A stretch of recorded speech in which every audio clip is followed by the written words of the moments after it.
y'all. This is Taylor Brough. This is the third or the first, the first of a three-part series that I'm doing about the racial capitalism critique. If you haven't watched the video series that I did about the political economy, that could be helpful just to give you some background information for this three-part series. In this first video, I'm going to focus on some of the history of the term racial capitalism in the Black radical tradition, and also go over how it differs from unraced critiques of capitalism, meaning, right, the Cap K as it's often described in debate.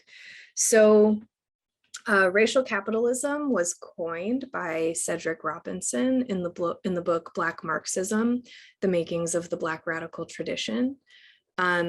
It's an excellent book, and if you're planning on reading this argument, I would highly recommend reading the book itself. It's available on LibGen and all kinds of places online. It's also great to get a copy if you can. But in effect, Robinson makes several arguments that I think are really important in understanding the importance of thinking through racial capitalism as an analytic. The first point that he makes is that capitalism has always been racial. And he makes this argument through kind of reading through European history in order to point to how the formation of capital and the consolidation of capitalism across various European cities, and for the record, this is like before Europe was Europe, right?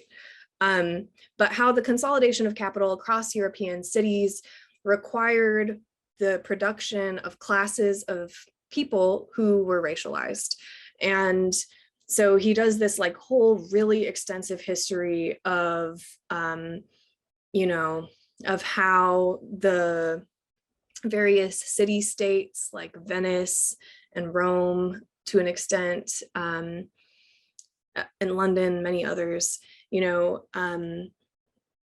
began colonialism and began to consolidate capital. This is what Marx called the enclosure of the commons, and that they needed an administrative state in order to do that. But even more important than the administrative state, they needed classes of stateless peoples who could be brought into the fold as mercenaries, and many others, right? In order to make capitalism work. So for him, it's important to understand capitalism has always been racial.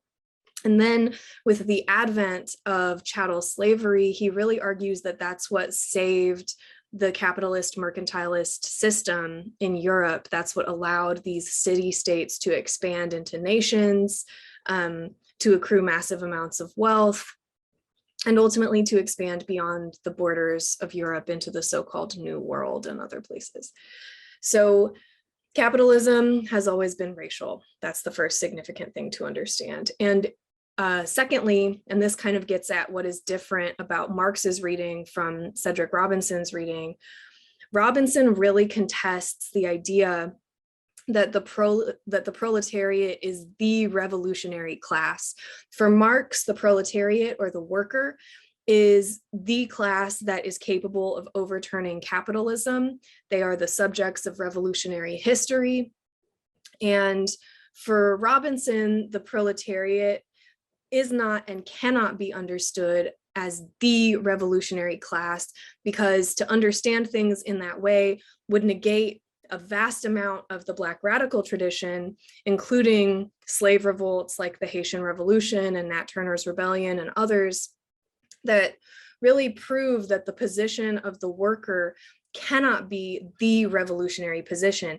And in so doing, Robinson really indicts the kind of Marxist and Europeanist nostalgia for the time before capitalism, right?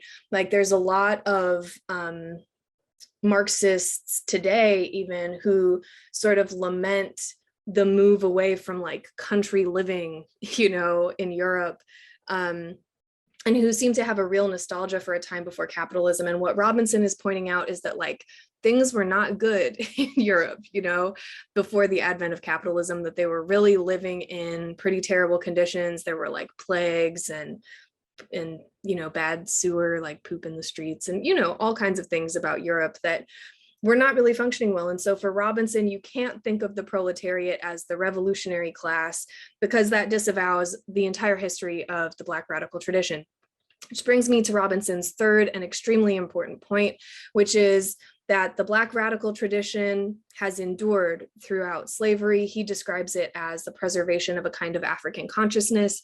Other people inspired by Robinson may describe that in different terms, but in essence, his argument is about the kind of revolutionary inheritance of Black radicalism, and how that has produced a sustained and centuries-long intergenerational revolt against the order imposed by racial capitalism, which again is not just an order that says that the proletariat is subjugated and the bourgeoisie are on top, but it's actually a more complex and racially codified order that differentiates between different racial classes, and that positions some people in the position of, namely Black people, but also others, in the position of the lumpen proletariat, which basically means the unemployed or unemployable class.